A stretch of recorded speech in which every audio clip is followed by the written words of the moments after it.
Hello everyone, welcome to Omega Toppers Academy. My name is Bhavya and today I'll be explaining on the topic circles. We have more videos coming soon, so do check out our channel for relevant chapter-wise playlists. So now let's get started. Today I'll be explaining on the topic circles. We all know what is a circle. A circle is a collection of all the points in a plane which are at constant distance from a fixed point. So we call this fixed point as a center O, and this fixed distance is called radius. So a circle is a collection of all the points in a plane which are at constant distance from a fixed point, and this fixed point is called a center O, and this fixed distance is called radius R. So now let us consider a circle and a line PQ. There will be three possibilities.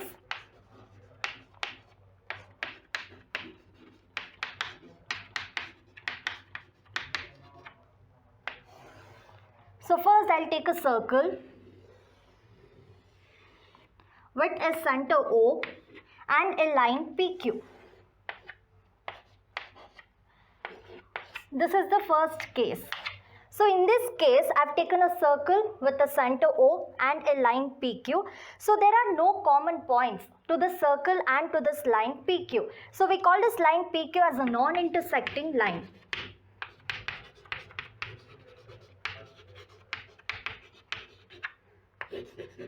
Since there are no common points to both the circle and to this line PQ, so we call this line PQ as a non-intersecting line with respect to the circle. So this is the first possibility. So the second possibility is that if I take a circle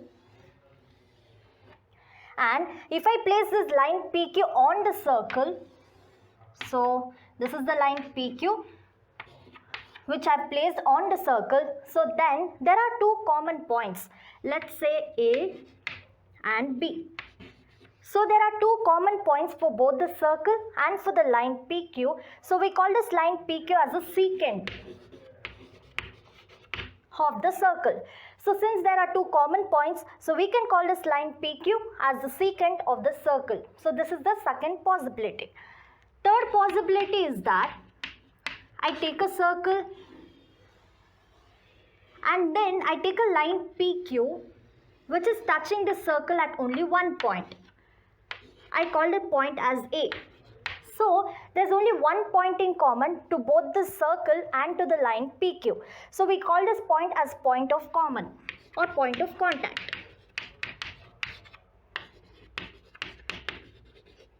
So this particular line is called a tangent to the circle, because there is only one common point to both the circle and to the line PQ. Or in other words, we can say that this particular line PQ is intersecting the circle at only one point. So these are the three possibilities. So in the first possibility, we took a circle, we took a line PQ. There are no common points. So this particular line is called a non-intersecting line. In the second possibility, we took a circle and we placed the line PQ on the circle. There are two common points A and B. So we call this particular line as a secant to the circle. In the third possibility, we take this line PQ and we make sure that this line is touching this circle at only one point. So that particular point is called a point of contact, and this particular line is called a tangent to the circle. So now we got to know what is a tangent. So now the question arises, how many tangent can be drawn to a circle? So this is a circle with center O. I've taken a tangent, that is a line PQ which is touching this circle at only one point A. So this is called a tangent to this circle. Now I try to rotate this line. So we get a line like this.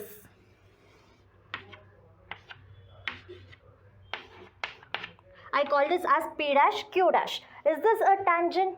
No, because this particular line is intersecting the circle at 2 points. So we call this particular line as a secant to a circle, and it's not a tangent. So if I try to rotate it further, I'll get a line like this. And this is also not a tangent because this particular line is cutting the circle or intersecting the circle at 2 points. Therefore, we can conclude that there can be only one tangent to a circle.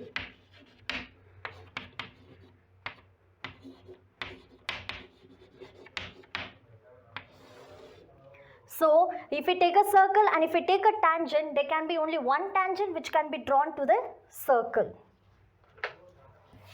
So, based on this, we have a first theorem.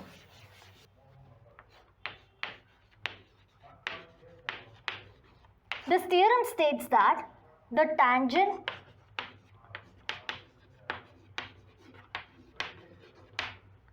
at any point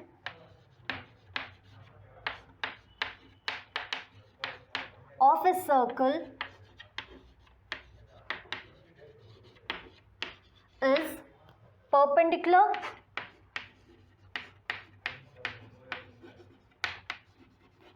to the radius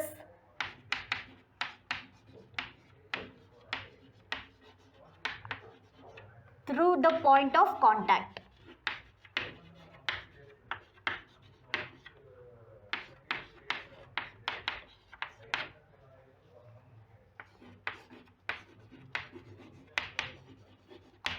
So, the tangent at any point of a circle is perpendicular to the radius through the point of contact. So, now I'll take a circle. I'll take a tangent xy, which is touching the circle at point P. So, this point P is called a point of contact. So, this is a center O. I am joining OP. So, according to this statement, I need to prove that this radius OP is perpendicular to the tangent XY. So, given, let there be a circle with center O and radius R. XY is the tangent. So now construction.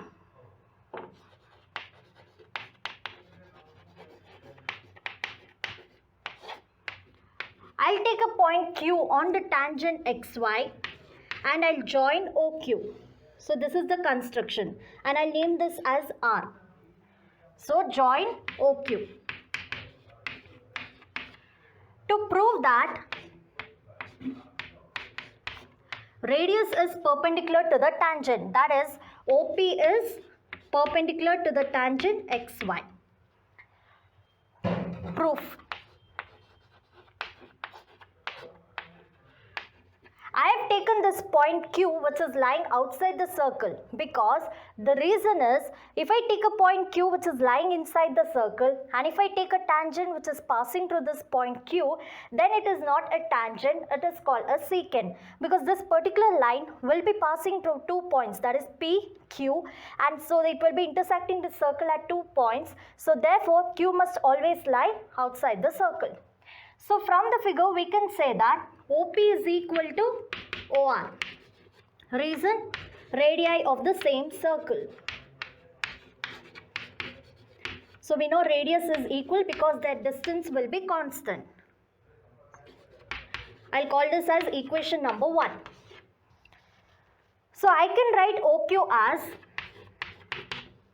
OR plus RQ. So this OQ is written as OR plus RQ. So in place of OR I can write it as OP because radii of the same circle. OQ is equal to OP plus RQ from equation 1. So if you see that equation, this equation, it is clear that OQ is equal to OP plus something. Therefore OQ is greater than OP. That is, OQ is greater than the radius OP of the circle. So this will be the case for all the points on the tangent XY other than Q. So let's say if I take a point QS which is lying on the tangent XY, and if I join OS, I can prove that OS is longer than the radius of the circle OP. So this will be the case for all the points on the tangent XY other than point Q. Therefore OQ is greater than OP. So we can conclude that OP is the shortest distance, or OP is shorter than any other line segments joining O and any other points on the tangent XY. So since OP is the shortest distance, from the theorem we can say that OP is perpendicular to XY. So from the known theorem we can say that OP is perpendicular to XY, hence proved. So this theorem states that the tangent at any point of a circle is perpendicular to the radius through the point of contact. So given we have taken a circle with center O and radius R, so we know that XY is the tangent and P is the point of contact. So we have taken a point Q on the tangent XY other than the point P, and we have joined OQ. So that will be our construction. So we need to prove that OP is perpendicular to XY. So we know that OP is equal to OR because radii of the same circle. So we can also write OQ as OR plus RQ. So we got this equation. So from equation 1 we can write OQ is equal to OP plus RQ. So this OQ is equal to OP plus something. Therefore OQ is greater than OP, or OQ is longer than the radius of the circle. Therefore OP is the shortest distance, or OP is shorter than any other line segments joining O and any other points on the tangent XY. So since OP is the shortest distance, we have proved that OP is perpendicular to XY, hence proved. Now let us take 3 cases. First I'll take case 1. I'll take a circle. I'll take a point P which is lying inside the circle, and I'll take a line which is passing through this point. So in this case there is no tangent because this is the secant which is intersecting the circle at 2 points. Therefore no tangent to the circle passing through a point which is lying inside the circle. So this is our case 1. Second case. So in this case again I'll take a circle and I'll take a point P which is lying on the circle. So if I take a line which is passing through this point, we can clearly say that this is a tangent, and we know that there can be only one tangent to a circle. So only one tangent can be drawn if a point is lying on a circle. So this is our second case. Our third case states that if we take a circle and if we take a point P which is lying outside the circle, and if I draw the line segments joining this line and the circle, I'll name this as A and B. So we can say that AP and BP are 2 tangents, or we can say that there can be exactly 2 tangents to a circle from a point which is lying outside the circle. Exactly 2 tangents. So these are our 3 cases. So in the first case we have taken a circle and we have taken a point P which is lying inside the circle.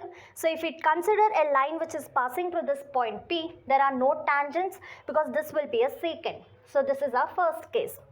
In a second case we have taken a circle and we have taken a point P which is lying on the circle. So in this case there can be only one tangent which can be drawn to a circle if a point is lying on the circle.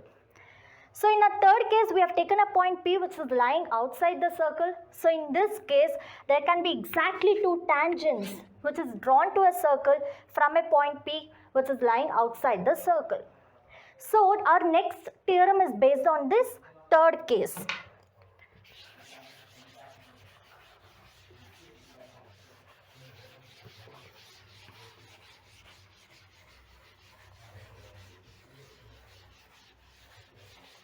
So before getting into this theorem, I'll just explain what is RHS congruence. So first I'll take 2 right angle triangles A, B, C, which is right angle at B. Then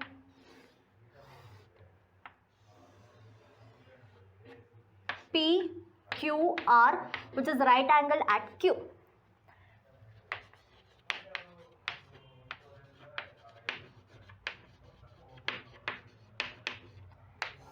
So it states that the hypotenuse, that is AC and PR, the hypotenuse of one right angle triangle is equal to the hypotenuse of another right angle triangle, and the side of one right angle triangle, let's say AB, is equal to its corresponding side, that is PQ, of the another right angle triangle.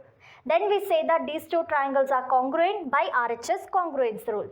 So I'll repeat. This rule states that the hypotenuse of one right angle triangle is equal to the hypotenuse of the another right angle triangle, and the side of one right angle triangle is equal to its corresponding side of the another right angle triangle. Then we call these two triangles are congruent by RHS congruence rule. That is ABC is congruent to PQR. So this is our RHS congruence rule. So our next theorem states that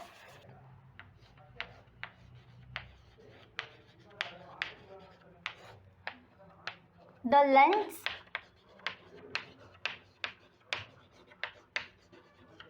of the tangents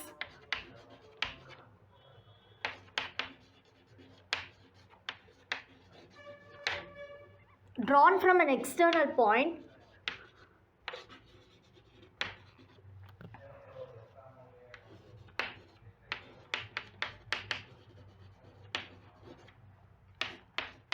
are equal.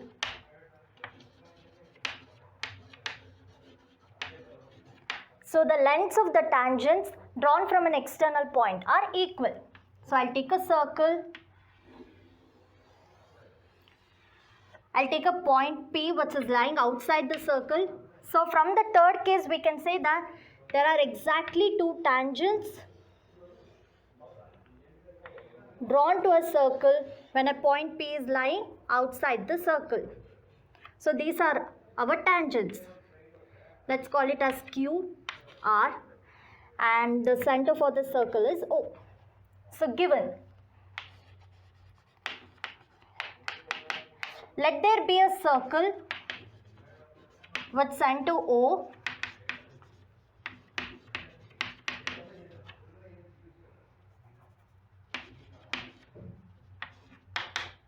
and two tangents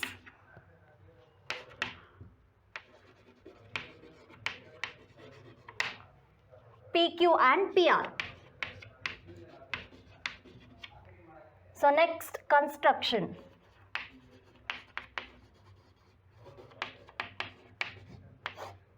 Join OQ, OP and OR. So I'll join OQ, OR and OP. So this is our construction. Next, to prove that the lengths of these two tangents drawn from an external point are equal. That is, PQ is equal to PR. So I need to prove this. Proof. So we know from the previous theorem that radius is perpendicular to the tangent. So in this case, OQ is the radius and PQ is the tangent. So radius will always be perpendicular to the tangent. So this will be our right angle triangle. So similarly, OR is the radius, PR is the tangent. So OR is perpendicular to the tangent PR. So we have two right angle triangles, that is PQO and PRO are right angle triangles.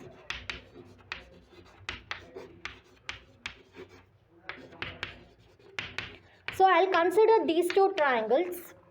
In triangle PQO and PRO, I can say that OQ is equal to OR because radii of the same circle.